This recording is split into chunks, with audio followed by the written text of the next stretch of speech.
కూడి వచ్చిన దేవుని బిడ్డలైన మీకు అందరికీ ప్రేమతో వందనాలు చెల్లిస్తూ ఉన్నాను. అందరికీ వందనాలు. మత్తయి సువార్త 28వ అధ్యాయము 19-20 వచనాలు చదువుకొని ముందుకు వెళ్దాం.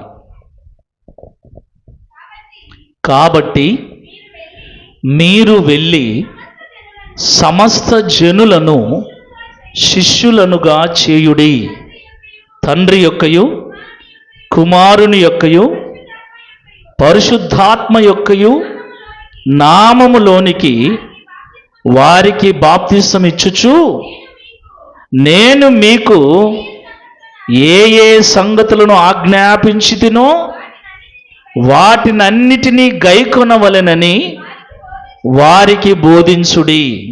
ఇదిగో నేను యుగ సమాప్తి వరకు సదాకాలము మీతో కూడా ఉన్నానని వారితో చెప్పెను. జాగ్రత్తగా దేవుని మాటలు ఆలకించుదాం.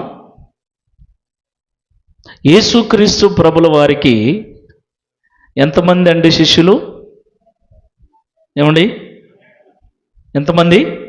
కొంచెం గట్టిగా చెప్పండి. ఎంతమంది? 12 మంది. అయితే యేసుక్రీస్తు ప్రభుల వారు 12 మంది శిష్యులలో ఇస్కరియోతు యూదా చనిపోయాడు. ఇస్కరియోతు యూదా చనిపోతే అప్పుడు ఎంతమంది? 11 మంది. అయితే యేసు ప్రభు శిష్యులు 12 మంది. ఆయన 12 మందిని ఏర్పరచుకున్నాడు గనక ఆ లెక్క తక్కువ కాకుండా నిమిత్తమై ఆ 11 మందితో కలిసి ఆయన సేవ చేయటానికి మత్తీయ అనేటువంటి ఇంకొక శిష్యుణ్ణి కూడా చేర్చుకున్నారు ఇస్కరియోతు యూదా స్థానంలో. అది అపోస్తల కార్యములు 1వ అధ్యాయంలో మనకు కనబడుతుంది. ఈ 12 మందికి యేసుక్రీస్తు ప్రభుల వారు, అంటే ఇప్పుడు మనం చదువుకున్న మాటలు యేసు ప్రభు చనిపోయి 3వ దినమున తిరిగి లేచి శిష్యులతో మాట్లాడుతున్న మాటలు ఇవి. చనిపోకముందు మాట్లాడుతున్న మాటలు కాదు. చనిపోయి పునరుద్ధానుడై తిరిగి లేచిన తర్వాత ఎన్ని రోజులు వాళ్లకు కనబడ్డాడు ఆయన? దాదాపుగా 40 రోజులు శిష్యులకు కనబడుతూ వారిని బలపరుస్తూ ఉన్నాడు చనిపోయి తిరిగి లేచిన తర్వాత. ఈ విషయాలన్నీ మీరు గుర్తుపెట్టుకోవాలి. 40 రోజులు ఈ భూమి మీదే ఉన్నాడు, పరలోకానికి వెళ్లకుండా శిష్యులతో మాట్లాడుతూ వారిని సేవ కొరకు పురికొల్పుతూ వారితో నేను ఉంటాను, ఎలా ఉంటాను నేను, మీరేం చేయాలి అన్న విషయాలు వారికి బోధించిన తర్వాత వారందరూ సేవ కొరకు సిద్ధమైన తర్వాత మీరందరూ కూడా యెరూషలేములో వేచి ఉండండి, నేను వెళ్ళిన తర్వాత ఆదరణకర్త అయిన పరిశుద్ధాత్ముడు మీ మీదకి వస్తాడు, అప్పుడు మీరు శక్తిని పొందుతారు, ఆ తర్వాత మీరు భూదిగంతముల వరకు నాకు సాక్షులుగా ఉంటారని వారిని బలపరిచి అక్కడి నుండి యేసుక్రీస్తు ప్రభుల వారు ఆరోహణమై వెళ్ళిపోతాడు. ఆయన పునరుద్ధానుడైన తర్వాత శిష్యులతో చెబుతున్న మాట ఇది. ఏ మాట? ఏ మాట? ఏమాటన్నా? మీరు వెళ్ళి, చెప్పండి, మీరు వెళ్ళి, గట్టిగా చదవాలి, మీరు వెళ్ళి సమస్త జనులను, హల్లెలూయా, మీరు వెళ్ళి సమస్త జనులను శిష్యులనుగా చేయుడి. తర్వాత తండ్రి యొక్కయు కుమారుని యొక్కయు పరిశుద్ధాత్మ యొక్కయు నామములోనికి వారికి బాప్తిసం ఇవ్వండి. యేసు ప్రభు శిష్యులకు చివరిగా చెప్పిన మాట ఏంటి? మీరు లోకములోకి వెళ్ళండి. వెళ్ళి ఏం చేయాలి? ఆస్తులు సంపాదించండి, పొలాలు సంపాదించండి, డబ్బు సంపాదించండి, కార్లు బంగళాలు సంపాదించండి అని చెప్పలే. ఏం చెప్తున్నాడు చెప్పండి? ఎవరిని చేయాలి? ఎవరిని చేయాలి? సమస్త జనులను శిష్యులనుగా చేయండి, తండ్రి కుమార పరిశుద్ధాత్మ నామములో వారికి బాప్తిస్మము ఇవ్వండి. ఇది యేసు ప్రభు శిష్యులకు చెప్పిన మాట. శిష్యులను తయారు చేయాలి. హల్లెలూయా, హల్లెలూయా. ఏం తయారు చేయాలి? వీరెవరు? శిష్యులు. శిష్యులకు దేవుడు ఏం చెప్తున్నాడు? మీరు వెళ్ళి కొంతమందిని శిష్యులుగా చేయండి అన్నాడా? ఏమన్నాడు? కొంతమందిని అన్నాడా? సమస్త జనులను అన్నాడా? మీరు నోరు తెరిచి చెప్తే నాకు కొంచెం ధైర్యంగా ఉంటుంది. ఈడ స్త్రీలు కూడా మాట్లాడవచ్చు. ఈ సంఘంలో స్త్రీలు మౌనంగా ఉండాలన్న నియమం ఏం లేదు. మాటలు వచ్చిన వాళ్ళు మాట్లాడండి, మాటలు రానోళ్ళు మాట్లాడగాకండి. ఏమండి? మాటలు వచ్చిన వాళ్ళు అల్లలే చెప్పండి. వచ్చినోళ్ళే.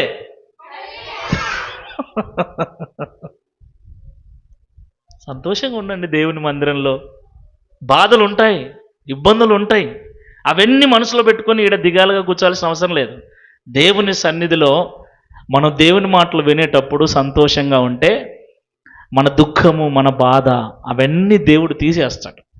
ఈడికొచ్చినా కూడా మూతులు ముడుచుకొని కూర్చుంటే ఎట్లా? ఏమండి? ఈడికొచ్చినా కూడా బాధతో ఉంటే ఎట్లా? ఎవరి దగ్గరికి వచ్చాం మనం?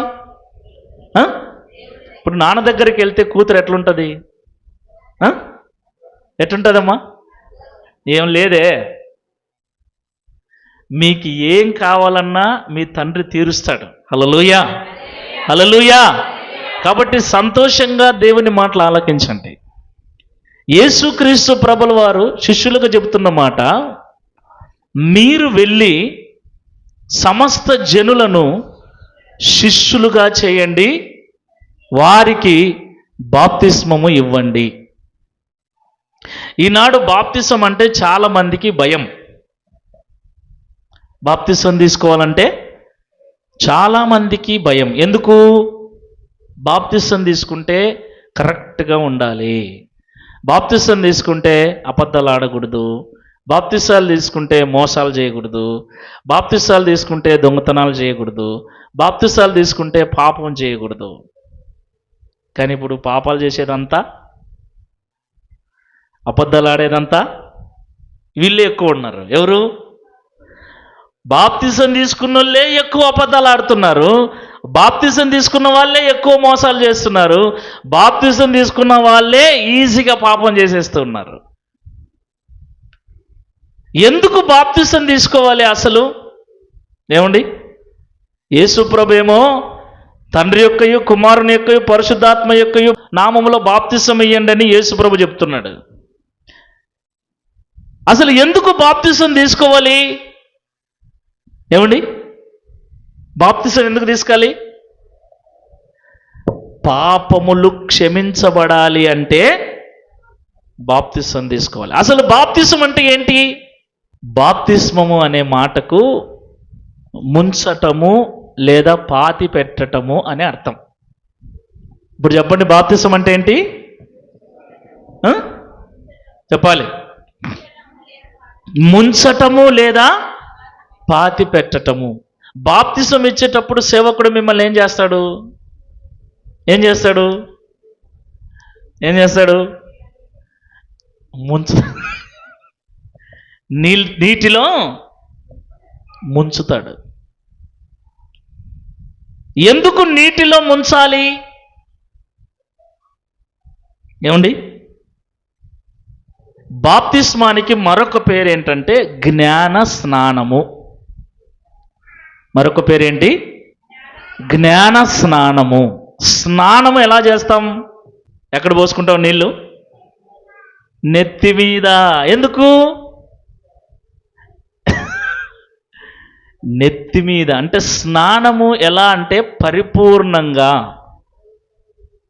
తల నుంచి అరికాలు వరకు ఒళ్ళంతా తడిసిపోవాలి. స్నానము పరిపూర్ణమైన స్నానము. ఈ బాప్తిస్మానికి జ్ఞాన స్నానము అని ఎందుకు పెట్టారు అంటే, మనిషి జ్ఞానం వచ్చిన తర్వాత దేవుని పేరున స్నానం చేయటం. ఎప్పుడు చేయాలి స్నానం? ఈ స్నానం. ఏ స్నానం? జ్ఞాన స్నానం ఎప్పుడు తీసుకోవాలి? తెలివి వచ్చిన తర్వాత, జ్ఞానం వచ్చిన తర్వాత. ఒక మనిషికి ఎప్పుడు వస్తుంది జ్ఞానం? ఇప్పుడు వాడు తప్పు చేసినాడు అనుకో, ఏమంటావు? చెప్పండి. నా కొడుకు తప్పు చేసేనుకో ఏమంటాం? పిల్లోడు అంటాం. వాడు తప్పు చేస్తే, ఆ పిల్లోడు తప్పు చేస్తే, వాడు తప్పు చేస్తే చెప్పండి, పిల్లోడు అంటారా వాడిని కూడా? వాడు తప్పు చేస్తే వాడు కూడా పిల్లోడే కదా. వాడు పిల్లోడైనప్పుడు ఏమండి, టీనేజ్ అని ఒకటి ఉంది. టీనేజ్ అంటే ఎంతవరకు, ఎంత నుంచి ఎంతవరకు? 13 నుండి 19 సంవత్సరాల వరకు టీనేజ్. ఒక వ్యక్తికి, ఒక అమ్మాయికైనా అబ్బాయికైనా శరీరంలో మార్పులు, ఆలోచనలలో మార్పులు, జీవన విధానములో మార్పులు, తన మీద తనకు శ్రద్ధ ఎప్పుడు కలుగుతుంది అంటే టీనేజ్ వయసు వచ్చినప్పుడు కలుగుతుంది. అంటే 12 దాటిన తర్వాత. అర్థమవుతుందా? 12 సంవత్సరాలు దాటిన తర్వాత తన ఒంటి మీద శ్రద్ధ కలుగుతుంది. శరీరములో మార్పులు వస్తాయి, ఆలోచనలలో మార్పులు వస్తాయి. టీనేజ్ అంటారు దాన్ని. ఇప్పుడు జ్ఞాన స్నానము అంటే 13 సంవత్సరాల వయస్సు వచ్చిన తర్వాత మనము దేవుని పేరున చేసే స్నానము, బాప్తిస్మము తీసుకోవటం. 13 సంవత్సరాలు వచ్చిన తర్వాత ఎవరైనా బాప్తిసం తీసుకోవచ్చు, ఈ జ్ఞాన స్నానాన్ని పొందవచ్చు. కానీ మనం ఏం చేస్తున్నామంటే 15 కావాలి, 20 కావాలి, 25 కావాలి. కొంతమంది ముసలోళ్ళైనా ఇంకా బాప్తిసం గురించి ఆలోచన చేస్తూ ఉన్నారు. ఈ జ్ఞాన స్నానానికి వయసు ఎంత అంటే 13 సంవత్సరాలు. 13 సంవత్సరాలు వచ్చింటే మీ పిల్లలకు బాప్తిసం తీసేయండి. ఎందుకంటే అప్పటికి వాళ్ళకి మంచేదో చెడేదో అర్థమవుతుంది. ఏం చేయాలో ఏం చేయకూడదో ఆలోచన అవుతుంది. ఎట్లా ఉండాలో వాళ్ళకు అర్థమవుతుంది. ఆ వయసు దాటితే ఇంకా వారి ఆలోచన మారిపోతుంది. నాకు అన్నీ తెలుసులే అంటారు వాడు. ఇప్పుడు నీ కొడుకు నీ మాట వింటున్నాడా? మరి పిల్లోడని ఎట్లంటావు? పిల్లోడైతే ఏం చేయాలి? ఏం చేయాలన్నా? ఇప్పుడు నా కొడుకు నా మాట వింటాడు, నువ్వు వింటావా? ఏమో నీ కొడుకు వింటాడా? వింటాడు. ఒకసారి కాకపోయినా ఒకసారి వాళ్ళు వింటారు, వాళ్ళకి భయం. కానీ వాడు వింటాడా? ఎందుకంటే వాడు, చెప్పండి, వాడు ఇప్పుడు బాప్తిసం తీసుకోవచ్చు, వానికి తెలివి వచ్చింది. అందుకే వాడు మీరు ఏదన్నా చెప్తే నాకు తెలుసులే అంటాడు. వాడు ఎందుకు వినకున్నాడంటే వానికి ఎట్లా ఉండాలో వానికి తెలుసు. జ్ఞాన స్నానం అంటే నాకు తెలుసు అని ఎప్పుడైతే నీ పిల్లలు అంటారో ముంచరు, ఇంక అంతే, ములాజు పెట్టగాక. ఈ బాప్తిస్మము ద్వారా మన యొక్క పాపము క్షమించబడుతుంది, కడిగివేయబడుతుంది. అయితే బైబిల్ ప్రకారంగా బాప్తిస్మం అన్నది మారు మనస్సు పొంది తీసుకోవాలి. అంటే ఈ లోకముతో నాకు పని లేదు, పాపముతో నాకు పని లేదు, నాకు దేవుడు కావాలి, నేను దేవుని బిడ్డగా జీవిస్తాను, నాకు పరలోకం కావాలి అన్న నిశ్చయత కలిగి బాప్తిసం తీసుకోవాలి. హల్లెలూయా, హల్లెలూయా. ఏ బాప్తిసం తీసుకోవాలి? చిన్నపిల్లల బాప్తిసాలు ఉన్నాయి. చిన్న పిల్లలకే బాప్తిసాలు, పుడతానే బాప్తిసం ఇస్తున్నారు. అదేం బాప్తిసం? అలా పాస్టర్ గారి దగ్గరికి తీసుకెళ్తే ఆ పాస్టర్ గారు ఏదో ఒక పేరు పెట్టేసి ఆ నీళ్ళు అట తీసేసి చల్లేసి బాప్తిసం ఇచ్చేస్తాడు. అదే బాప్తిసం. బైబిల్లో చిన్నపిల్లలకు బాప్తిసం లేదు, పెద్దలకే ఉంది బాప్తిసం. పెద్దలంటే జ్ఞానం వచ్చిన వయసులో బాప్తిసం తీసుకోవటం. కాబట్టి చిన్నపిల్లల బాప్తిసం చెల్లదు, మారు మనసు పొందకుండా తీసుకునే బాప్తిసము చెల్లదు. కొంతమంది పెళ్లికి బాప్తిసం తీసుకుంటారు. చర్చిలో పెళ్లి చేసుకోవాలంటే ఖచ్చితంగా బాప్తిసం తీసుకోవాలా. బాప్తిసం తీసుకుంటేనే బాబు ఏం చేస్తాడు, లేదా పాస్టర్ ఏం చేస్తాడు, పెళ్లి చేస్తాడు. బాప్తిసం తీసుకుంటేనే పెళ్ళి. ఎందుకంటే ప్రకటన కాగితం ఇవ్వాలి, రిజిస్టర్లో పేరు నమోదు కావాలి, కాబట్టి బాప్తిసం తీసుకోవాలి. కాబట్టి పెళ్లి కోసం బాప్తిసం తీసుకుంటారు. బైబిల్లో పెళ్లి బాప్తిసం కూడా లేదు. జాగ్రత్తగా వినండి. బైబిల్లో చిన్నపిల్లల బాప్తిసం లేదు, బైబిల్లో పెళ్లి బాప్తిసం లేదు, బైబిల్లో బలవంతపు బాప్తిసం లేదు. ఏ బాప్తిసం? భార్య భర్తను బలవంతం చేయకూడదు. ఏ విషయంలో? భర్త భార్యను బలవంతం చేయకూడదు. ఏ విషయంలో? పాస్టర్ గారు విశ్వాసిని, ఒక వ్యక్తిని బలవంతం చేయకూడదు. ఏ విషయంలో? తోటి విశ్వాసి ఇంకొక విశ్వాసిని బలవంతం చేయకూడదు. ఏ విషయంలో? ఏ విషయంలో? బాప్తిసం తీసుకో, బాప్తిసం తీసుకో అని ఎవరిని బలవంతం చేయకూడదు, ఎవరిని ఒప్పించకూడదు.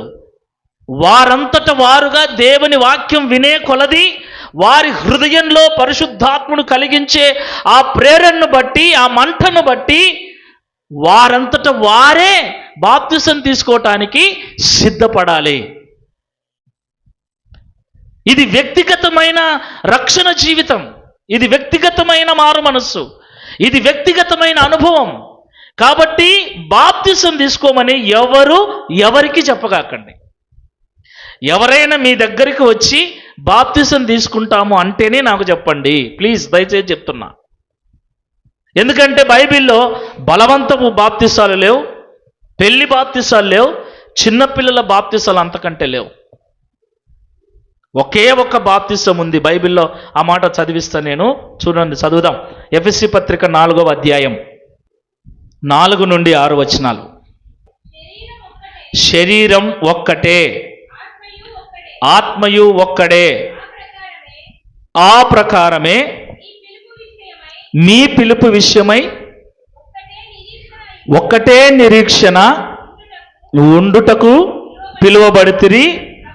ప్రభు ఒక్కడే, విశ్వాసం ఒక్కటే, బాప్తిసం ఒక్కటే, అందరికీ తండ్రి అయిన దేవుడు ఒక్కడే. చాలు. మనకు 2-3 బాప్తిసాలు లేవు, ఒక్కటే బాప్తిసం ఉంది. 2-3 దేవుళ్ళు లేరు, దేవుడు ఒక్కడే. ఒక్కడే దేవుడు, ఒక్కటే బాప్తిస్మం, ఒక్కటే నిరీక్షణ, ఒకటే విశ్వాసం, ఒక్కడే ప్రభు. హల్లెలూయా, హల్లెలూయా. ఆ ఒక్కటైన బాప్తిస్మాన్ని మనం పొందుకోవాలి. ఏంటా ఒక్క బాప్తిసం అంటే? మారు మనస్సు బాప్తిస్మం. మారు మనస్సు లేని బాప్తిసం చెల్లదు. మరి బాప్తిసం ఎలా తీసుకోవాలి? చిలకరించి ఇస్తున్నారు, అలాగ చెంబు నీళ్లు గుమ్మరించి ఇస్తున్నారు, కొంతమంది ముంచి ఇస్తున్నారు. ఏ బాప్తిస్మం ఉంది బైబిల్లో? అసలు బైబిల్లో బాప్తిసం ఎక్కడిచ్చారు? యోర్దాను నదిలో మొదలైంది బాప్తిసం. ఎవరు మొదలు పెట్టారు? బాప్తిసం ఇచ్చు యోహాను గారు. నదిలో బాప్తిసము ఇయ్యటం మొదలైంది. నదిలోకి దిగిన తర్వాత ఆ నదిలో మనుషులను ముంచుతామా, లేకుండా నదిలో నుంచి నీళ్లు దోసిట్లు తీసేస్తామా? అసలు బాప్తిసం అనే మాటకు అర్థం ఏంటి చెప్పండి? ముంచటం, పాతి పెట్టటం. ఈ మాట బైబిల్లో నుండే వచ్చింది. చూద్దాం ఆ మాట. పరిశుద్ధ గ్రంథము నుండి రోమపత్రిక 6వ అధ్యాయం 3-4 వచనాలు, అలాగే 10-11 వచనాలు. క్రీస్తు యేసులోనికి బాప్తిస్మము పొందిన మనమందరము ఆయన మరణములోనికి బాప్తిస్మము పొందితిమని మీరెరుగరా.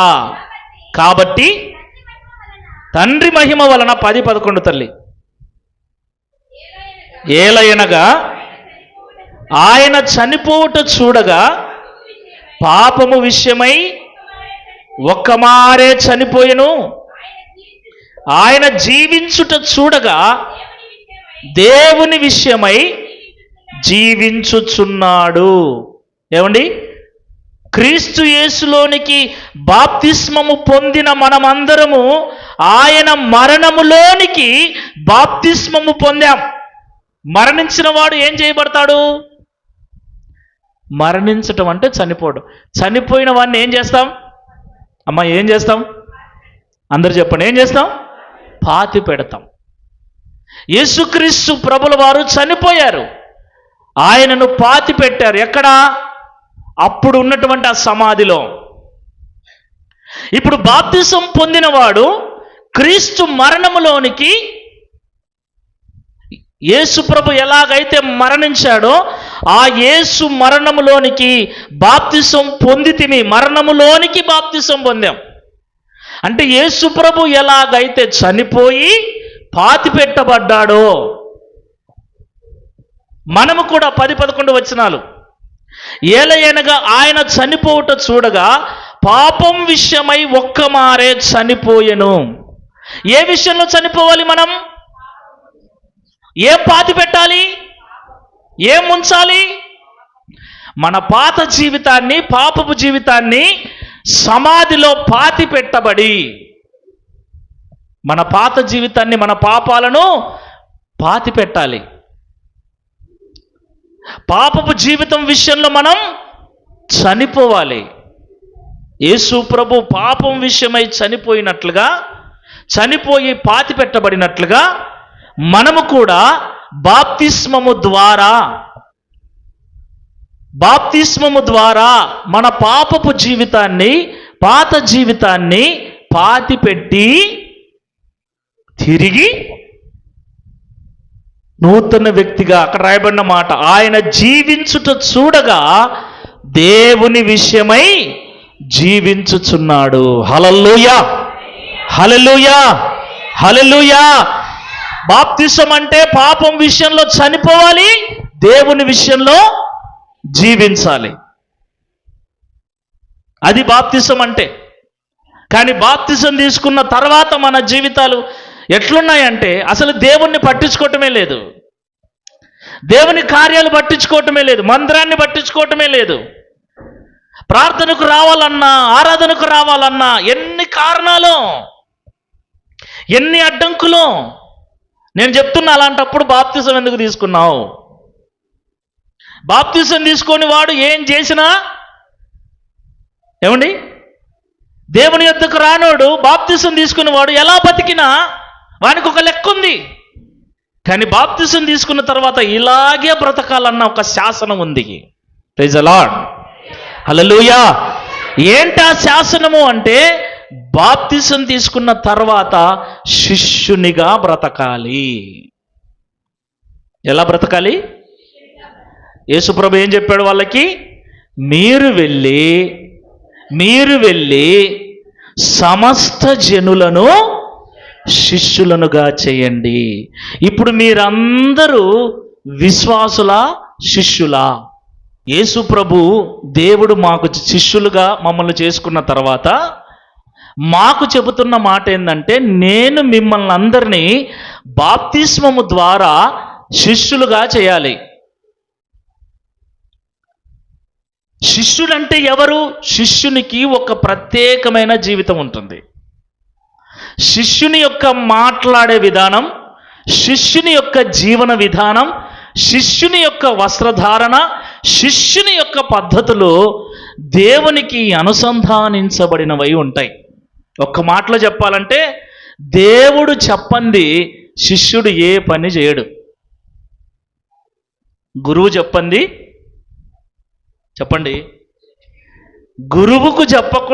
గురువు చెప్పకుండా శిష్యుడు ఏ పని చేయడు. అంటే యేసుక్రీస్తు ప్రభుల వారు ఏం చెప్తున్నారు? నన్ను నమ్మి బాప్తిస్మం పొందిన వాళ్ళందరూ నా గీత దాటకూడదు అంటున్నాడు. ఎవరి గీత? నా గీత కాదు, తిమోతన్న గీత కాదు. ఎవరి గీత? చెప్పాలి గట్టిగా. నమ్మి బాప్తిస్మం పొందిన వారందరూ ఏ క్రీస్తునందైతే నమ్మారో, ఏ క్రీస్తునందైతే విశ్వాసం కలిగి ఉన్నారో, ఏ క్రీస్తునైతే ఆరాధిస్తున్నారో ఆ క్రీస్తు గీసిన గీత దాటని వాడుగా ఉండాలి. ఆయన మాట మీరని వాడుగా ఉండాలి. నా ఇష్టానుసారంగా ఉంటాను, నా ఇష్టానుసారంగా చేస్తాను, నా ఇష్టానుసారంగా మాట్లాడతాను, నా ఇష్టానుసారంగా వెళ్తాను ఉంటాను అంటే దేవుడు ఒప్పుకోడు. విశ్వాసులుగా ఉండమని దేవుడు చెప్పలే, విశ్వాసులుగా ఉంచండి అని దేవుడు చెప్పలేదు. అందరినీ శిష్యులుగా మార్చండి అంటే అందరూ నిష్ట కలిగిన ఒక జీవితాన్ని జీవించాలి. Praise the Lord. ఇప్పుడు ఒక మాట మిమ్మల్ని అడుగుతాను. నేను పొరపాటున ఒక మాట అంటే మీరు టక్కున అనే మాట ఏంటో తెలుసా? సేవకుడే ఆ మాట అనొచ్చునా అంటారు. మీరు ఏమంటారు అన్న? ఏమంటారన్నా? నేను ఒక మాట అన్నాను అనుకో, టక్కున మీరు ఏమంటారంటే సేవకుడు అట్లా మాట్లాడవచ్చునా అంటారు. సేవకుడు అట్లా మాట్లాడకూడదని ఎక్కడుంది?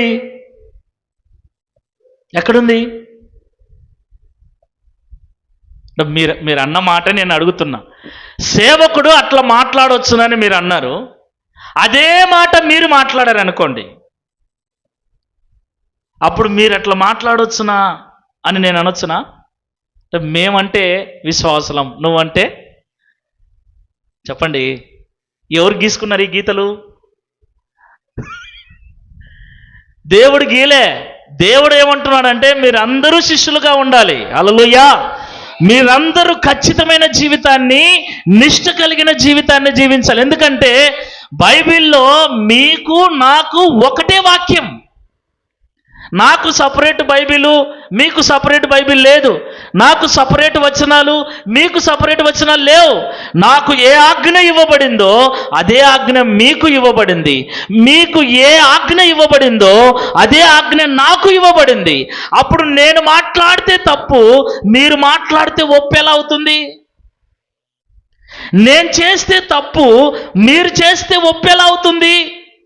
అంటే నేను ఇక్కడ నిలబడినా కాబట్టి, నేను ఇక్కడ మీకు చెప్పేవాడుగా ఉన్నా కాబట్టి, నేను ఇక్కడ తెల్లబట్టలు వేసుకొని ఉన్నాను కాబట్టి నేను గొప్ప, మీరు అక్కడ కూర్చొని వింటున్నారు కాబట్టి మీరు తక్కువనే.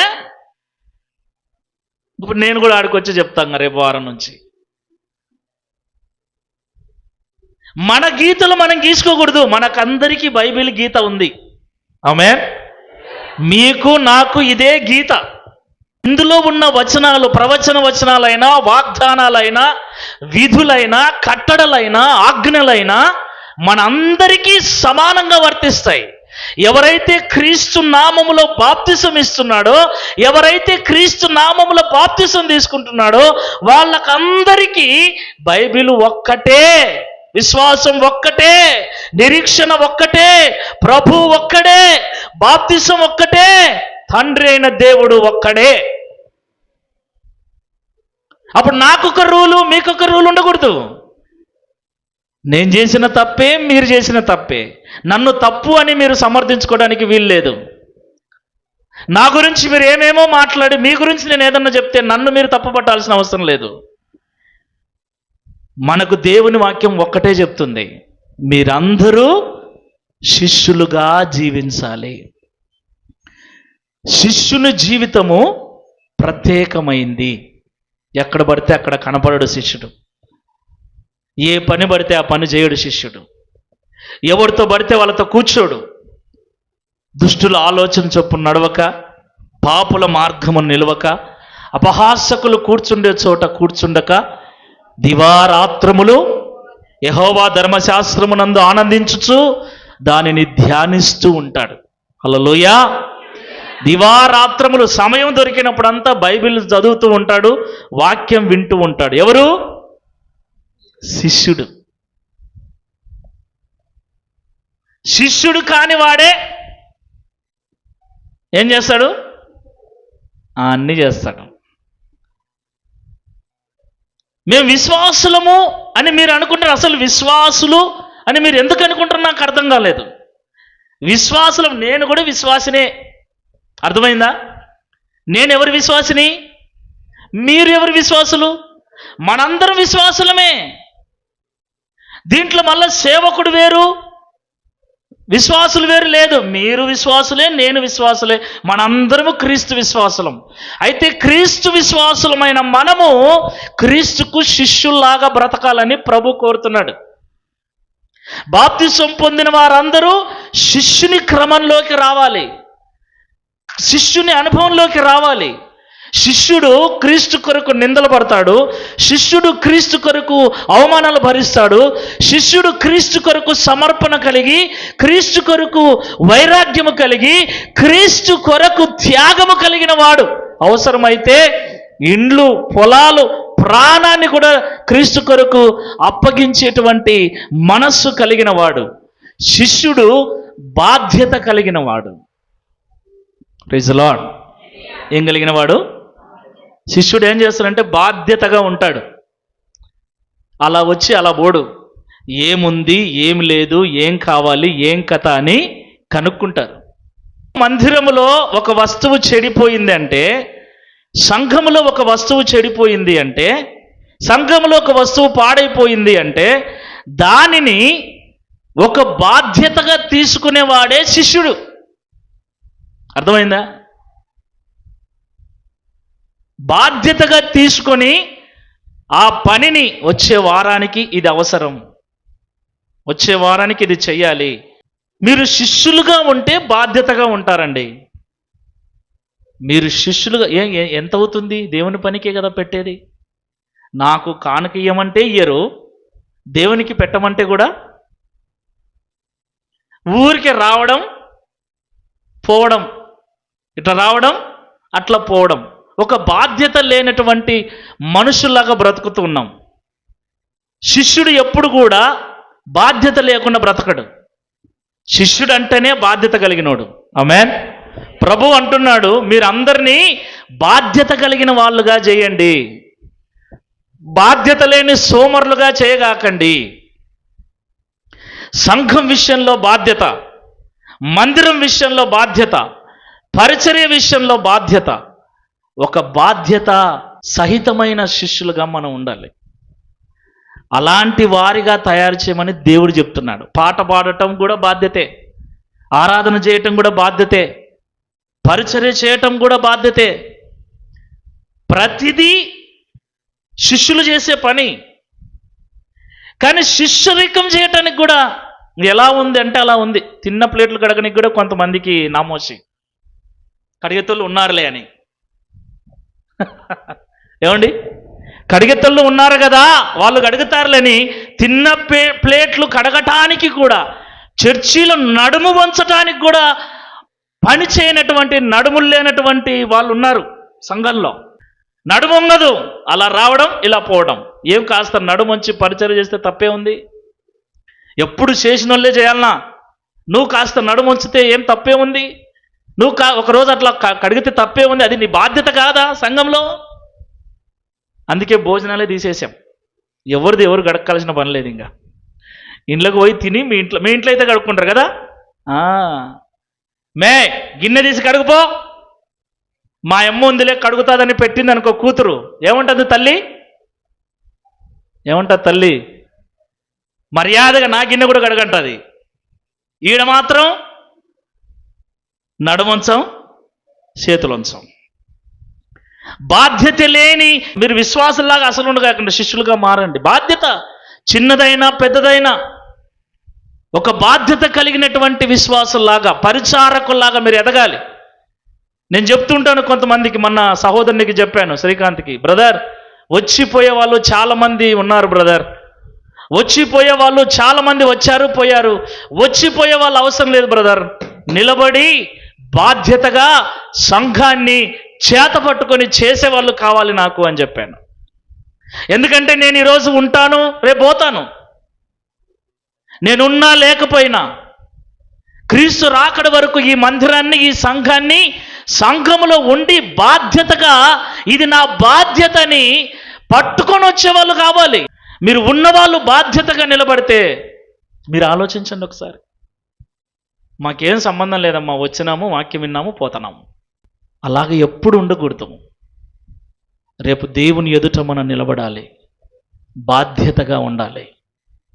దేవుడు మనకు అప్పగించిన బాధ్యతను, ఇది మన బాధ్యత, ఈ సంఘం మన బాధ్యత, ఈ మందిరం మన బాధ్యత, ఈ మందిరంలో ఏమున్నాయి ఏమి లేవు అని గమనించుకుంటూ ఉంటాడు శిష్యుడు.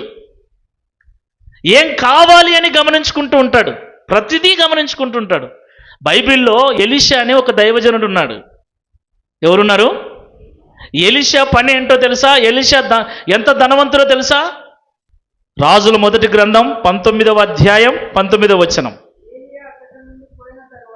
ఏలియా అచ్చట నుండి పోయిన తర్వాత షాపాతు కుమారుడైన ఎలీషా కనబడెను. అతడు తన ముందరనున్న 12 అరకల ఎడ్ల చేత దుక్కి దున్నించుచు 12వ అరక తాను తోలుచుండెను. ఏలియా అతన్ని చేరబోయి తన దుప్పటి అతని మీద వేయగా అతడు ఎడ్లను విడిచి ఏలియా వెంట పరిగెత్తి, నేను పోయి నా తల్లిదండ్రులను ముద్దు పెట్టుకుని తిరిగి వచ్చి నిన్ను వెంబడించదునని చెప్పి అతనిని సెలవడగగా అతడు పోయి రమ్ము, నా వలన నీకు నిర్బంధము లేదని చెప్పెను. అందుకతడు అతనిని విడిచి వెళ్ళి కాడి ఎడ్లను తీసి వధించి వాటి మాంసమును గొర్తినొగల చేత వంట చేసి జనులకు వడ్డించెను. వారు భోజనము చేసిన తర్వాత అతడు లేచి ఏలియా వెంబడి వెళ్ళి అతనికి ఉపచారము చేయుచుండెను. 12 జతల ఎడ్ల ఆసామీన. ఎన్ని జతల ఎడ్లు? 12 జతల ఎడ్ల ఆసామి అన్ని వదిలి సేవకు పోయి ఏం చేస్తున్నాడు? ఏం చేస్తున్నాడు? ఏం చేస్తున్నాడు? ఏం చేస్తున్నాడయ్యా? సేవకునికి ఉపచారం చేస్తున్నాడు. ఇంగ్లీష్లో ఏముంటో తెలుసా? అసిస్టెంట్. ఉపచారకుడు, పరిచారకుడు అంటే సేవకునికి అసిస్టెంట్, సేవకుని కింద అసిస్టెంట్. ఇంటికాడ ఆసామి 12 జతల ఎడ్లున్నాయంటే ఎన్ని ఎకరాల పొలం ఉండాలి ఈయనకు? అర్థమవుతుందా? 12 జతల ఎడ్లు కలిగినటువంటి ఆసామి అన్ని వదిలేసి సేవకుని దగ్గరికి వెళ్ళి సేవ చేస్తూ ఉన్నాడు. ఏం సేవ చేస్తున్నాడు? పాట పాడటం, ఆరాధన చేయటం ఇవి కాదు. సేవకునికి ఇంకో చోట రాయబడింది, ఏలియా అన్నం తింటే చేతులు కడుక్కునేటప్పుడు నీళ్లు పోస్తున్నాడంట. అక్కడ ఉంటుంది బైబిల్లో. ఇశ్రాయేలు రాజు, యూదా రాజు వాళ్ళందరూ వెళతారు యుద్ధంలో గెలుస్తామా ఓడిపోతామా అని కనుక్కోవడానికి వెళితే ఎవరిని అడగాలంటే ఇక్కడ దైవజనుడైన ఎలియా చేతుల మీద నీళ్లు పోయిచు వచ్చిన షాపాతు కుమారుడైన ఎలీషా ఉన్నాడు, ఆయన్ని వెళ్ళి అడుగుదామరా అని అక్కడికి వెళ్తారు. ఎలాంటోడు ఎలాంటి అంటే మీకు అర్థం కావాల్సిన విషయం ఏంటంటే దేవుని మందిరములో, దేవుని సన్నిధిలో ఎంత తగ్గించుకొని మనం పని చేస్తే అంత మంచిది. ఈ విషయాన్ని నేను మీకు చెప్పడానికి నేను ఈ మాటలు చెప్తున్నా. నువ్వు ఎంత కోటీశ్వరుడువైనా కావచ్చు, నువ్వు ఎంత ఆస్తిపరునవైనా కావచ్చు, ఎంత పెద్ద ఉద్యోగస్తునవైనా కావచ్చు, కానీ దేవుని మందిరములో, దేవుని సన్నిధిలో అందరితో కలిసిపోయి చక్కగా పరిచారము చేస్తే, పరిచర్య చేస్తే అది నిజమైన శిష్యుని లక్షణం. బయట ఉన్న బిల్డప్ అంతా సంఘంలో చూపించాలనుకుంటే మాత్రం కుదరదు. ఎందుకంటే దేవుని సన్నిధిలో, దేవుని ఎదుట మనందరము కూడా జీరోలమే. హల్లెలూయా. దేవుని ఎదుట మనమందరము జీరోలమే, దేవుని దృష్టిలో మనం అందరము సమానులమే. చప్పలు కొట్టండి ఒకసారి. హల్లెలూయా. కులము లేదు, మతము లేదు, జాతి లేదు, ప్రాంతము లేదు, ధనము లేదు, ఉద్యోగము లేదు, ఏం లేదు. వన్స్ ఒకసారి దేవుని యొద్దకు వస్తే, ఒక్కసారి దేవుని పేరిట బాప్తిసం తీసుకుంటే, ఒకసారి బైబిల్ చేతబట్టి క్రైస్తవ్యంలోకి మారితే, ఒకసారి నువ్వు సంఘములో నిలబడితే, దేవుని ఎదుట నిలబడితే ఏ కులమైనా, ఏ మతమైనా, ఎంత ధనవంతుడివైనా, ఎంత హోదా ఉన్నా, ఎంత పలుకుబడి ఉన్నా, ఎంత ఉద్యోగస్తునివైనా సరే, క్రీస్తునందు బైబిల్ రాయబడింది, మీరందరూ ఏక శరీరమై ఉన్నారు, సంఘములోని అవయవాలై ఉన్నారు. సంఘము క్రీస్తు శరీరం. సంఘములో ఉన్న మనందరం ఎవరిమి? అవయవాలం. శరీరంలో ఏమున్నాయి? సంఘము క్రీస్తు శరీరం అయితే సంఘములో ఉన్న మనమందరము అవయవాలం. ఒకరు కాళ్ళు, ఒకరు చేతులు, ఒకరు కళ్ళు, ఒకరు ముక్కు, ఒకరు నోరు, ఒకరు చెవులు. ఇప్పుడు చెవి చేతులతో అంటుందా నేనే గొప్ప అని? నాలుక చేతులతో అంటుందా నేనే గొప్ప అని? ఇప్పుడు కాలుకు ముళ్ళు గుచ్చుకుంది, తీసేది ఎవరు? చెప్పాలి.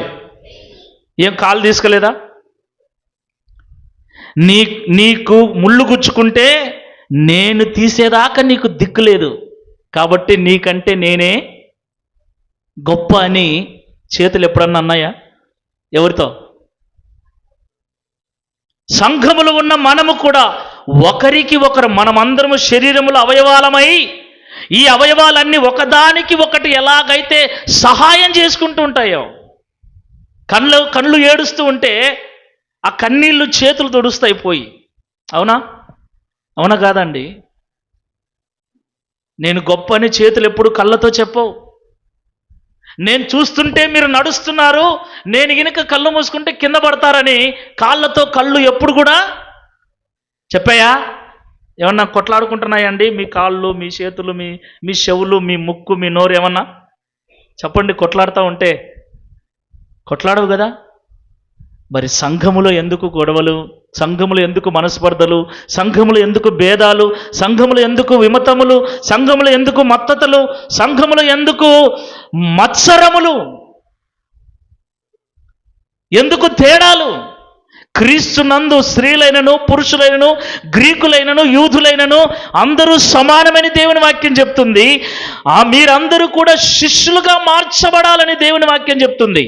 మనం శిష్యులుగా మార్చబడలేదు కాబట్టి ఈ తేడాలు. ఫస్ట్ తేడా, నేను సేవకుణ్ణి, మీరు విశ్వాసులు కదా. ఫస్ట్ తేడా ఏంటి? చెప్పండి. నేను సేవకుణ్ణి, మీరు విశ్వాసులు కాబట్టి నేను చాలా స్ట్రిక్ట్గా ఉండాలి, మీరు మాత్రం సినిమాలు చూడొచ్చు, షికార్లు చేయొచ్చు. చెప్పండి అమ్మా. అప్పుడప్పుడు బూతులు మాట్లాడొచ్చు, కోపం వచ్చినప్పుడు సాడీలు చెప్పొచ్చు, నిందలు చెప్పొచ్చు, అబద్ధాలు ఆడొచ్చు, అప్పుడప్పుడు పాపాలు చేయొచ్చు. ఎందుకంటే మీరు వేరు. చెప్పండి. నేను అబద్ధాలు ఆడకూడదు, నేను పాపాలు చేయకూడదు. బైబిల్లో ఒక మాట ఉంది, ఏముందో తెలుసా? నీ కంట్లో దూలం పెట్టుకొని నలుసు వెతకొద్దు. మీ కంట్లో దూలం పెట్టుకొని నా కంట్లో నలుసు వెతకొద్దు. నా కంట్లో దూలం పెట్టుకొని మీ కంట్లో, అంటే ఇది ఎవరికి చెప్పబడింది? మీకా నాకా?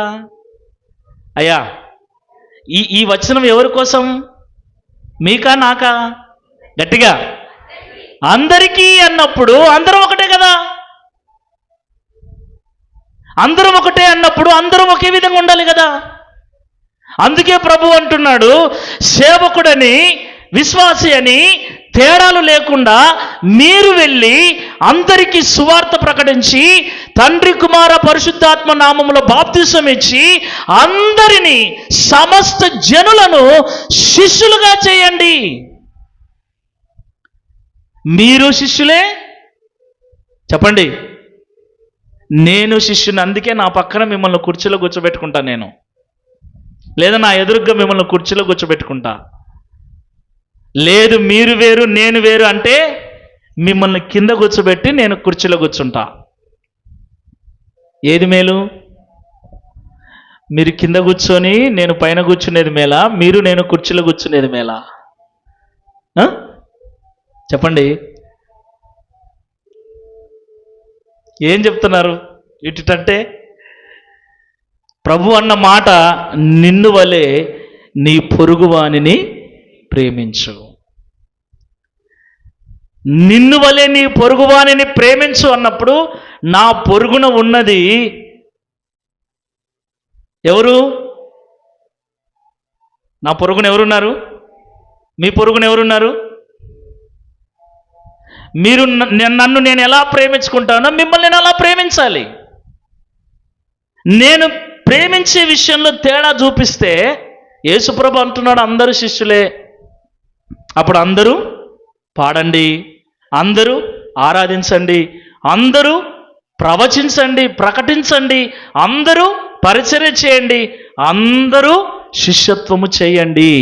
దేవునికి మహిమ కలుగును గాక. ఏమి మీరు ఇందులో సందేహపడాల్సిన పనే లేదు. దేవుని వాక్యం అలాగే చెప్తుంది.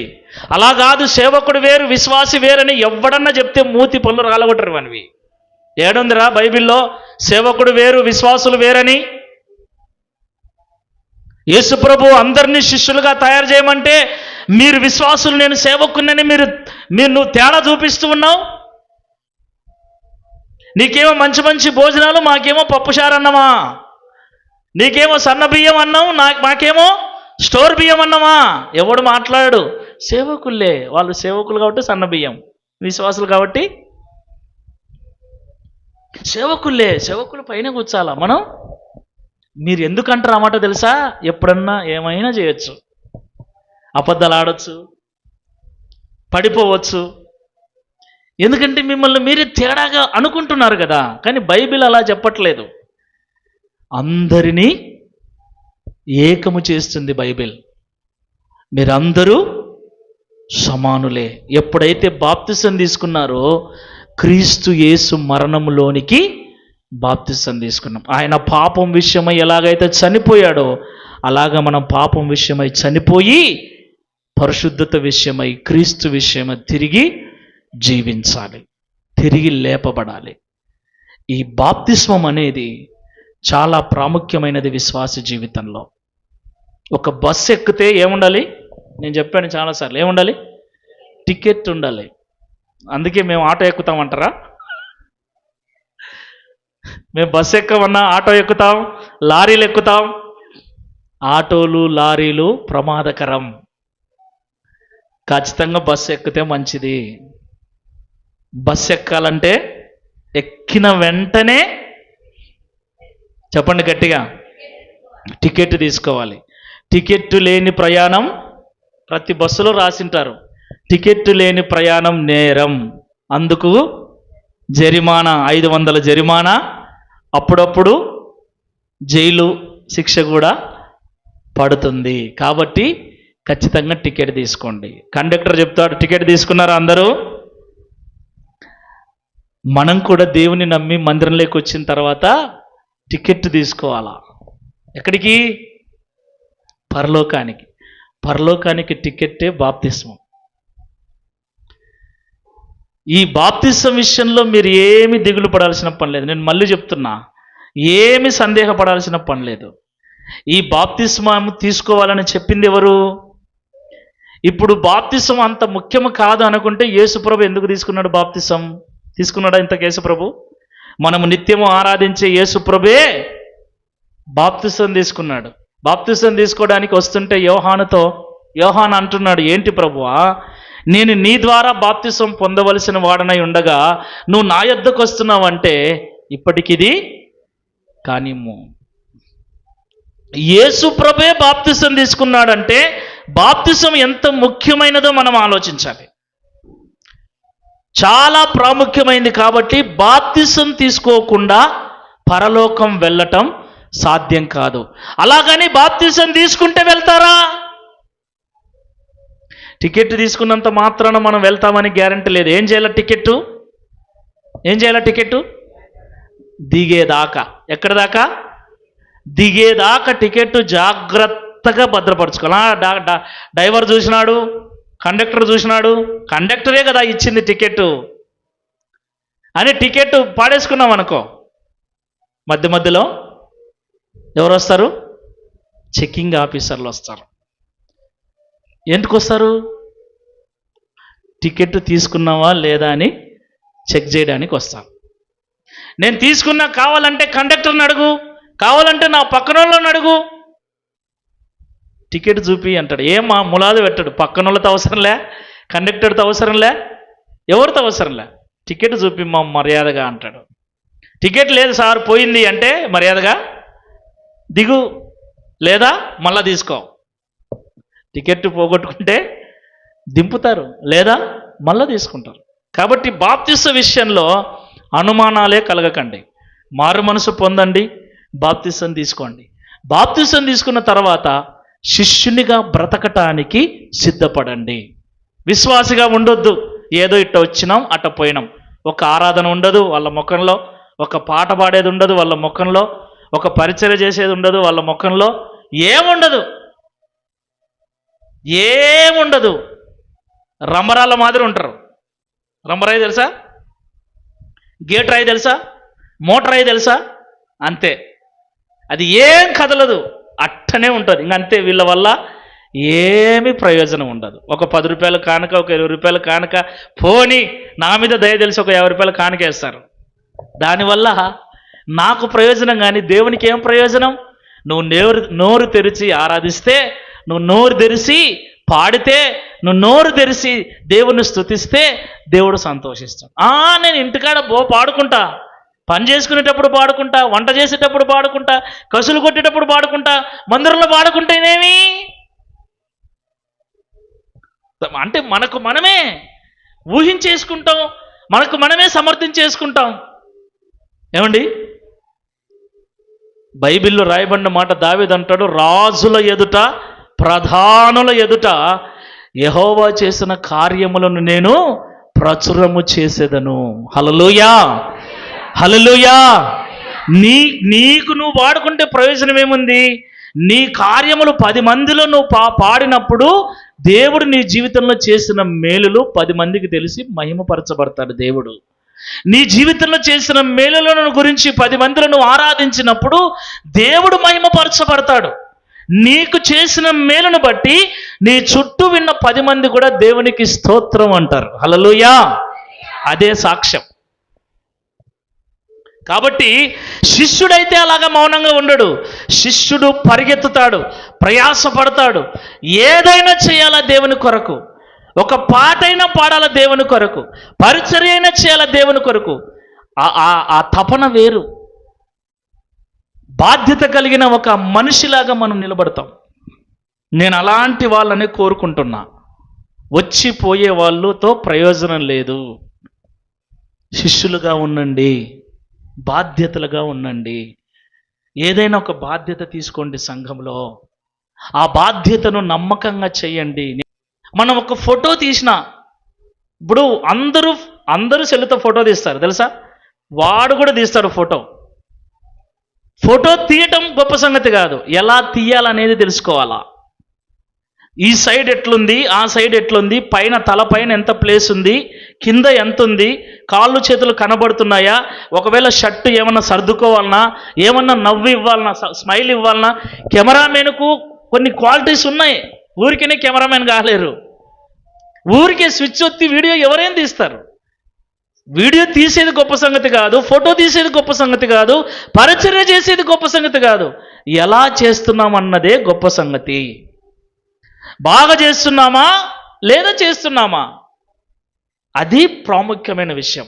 మనం చేసేటప్పుడు దాన్ని చూసుకోవాలి. రైట్, దైవ సేవకుడు ఇలా నిలబడుతున్నాడు, వెనక ఏం చేయాలి? స్క్రీను ఎందుకు పెట్టాం? ఆ స్క్రీను అక్కడ కలర్ వేసి, ఇక్కడ కలర్ వేసి, ఇక్కడ మాత్రం ఒకటే కలర్ ఎందుకు వేసినాం?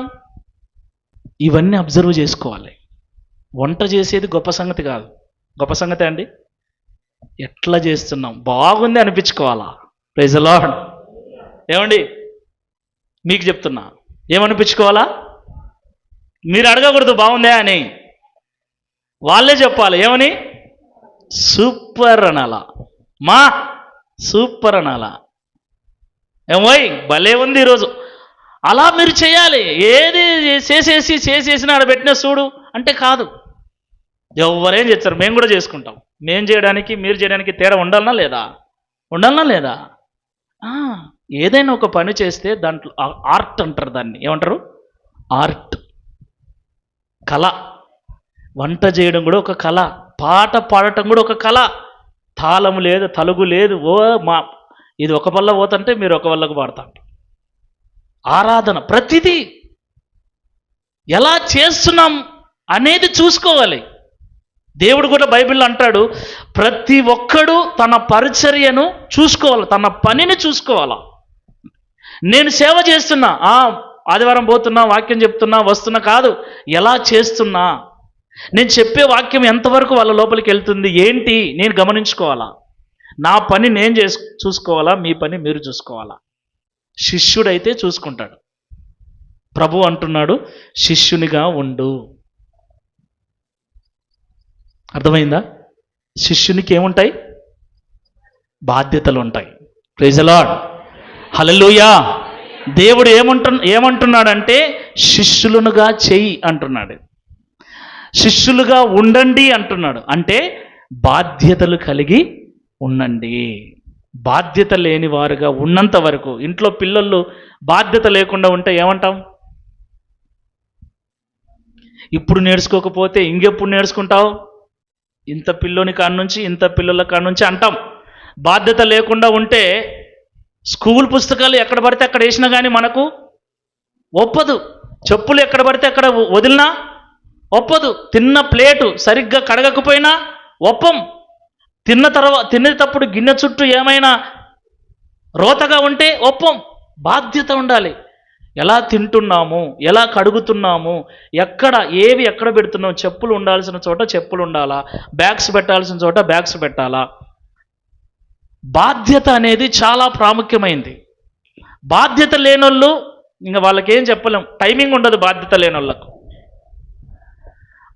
లేనోళ్ళకు పద్ధతులు ఉండవు, బాధ్యత లేనోళ్ళకు క్రమం ఉండదు, అసలు బాధ్యత లేనోళ్ళకి ఏం ఉండదండి, అంతేగా. కానీ దేవుడు అలాగా సోమరులుగా మీరు ఉండగాకండి. మీరు మనందరం, ఇది దేవుడు మన మీద పెట్టిన బాధ్యత. ఈ మందిరము, ఈ సంఘము మన మీద పెట్టిన బాధ్యత. ఒక మీటింగ్ పెట్టినప్పుడు బాధ్యత. ఈరోజు మీటింగ్ ఉంది, ఈరోజు ఒక సేవకుడు బయట నుంచి వస్తున్నాడు, బాధ్యత. ఆయన చూసుకుంటాలే, నేను అందరిని చూసుకుంటా, ఎంతమంది నన్ను చూసుకుంటా. ఇంకా యేసు ప్రభువే చూసుకుంటే 12 మంది శిష్యులు ఏం చేయ, గాడిదలుగా ఆయనకా? లేకుంటే ఆ ఇంట్లో ఈ ఇంట్లోకి పోయి చికెన్ మటన్లు తినుకుంటా ఒళ్ళు పెంచుకనికా? ఏం చేయ 12 మంది శిష్యులు? యేసు ప్రభు ఏం చేయబెట్టుకున్నాడు 12 మందిని? గాడిదలుగా ఆయనకి పెట్టుకున్నాడా? లేకపోతే తిని ఒళ్ళు పెంచుకొని నిద్రపోనికి పెట్టుకున్నాడా? పరిచర్య కోసమే కదా. అన్ని యేసు ప్రభు చూసుకుంటే వాళ్ళెందుకు? అన్ని నేనే చూసుకుంటే మీరెందుకు?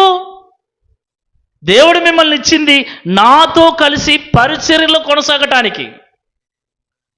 అర్థమైందా? కాబట్టి నా ప్రేమైన దేవుని బిడ్డలారా, బాధ్యతగా ఉండండి, శిష్యునిగా ఉండండి. దేవుడు అట్టి కృప అనుగ్రహించును గాక.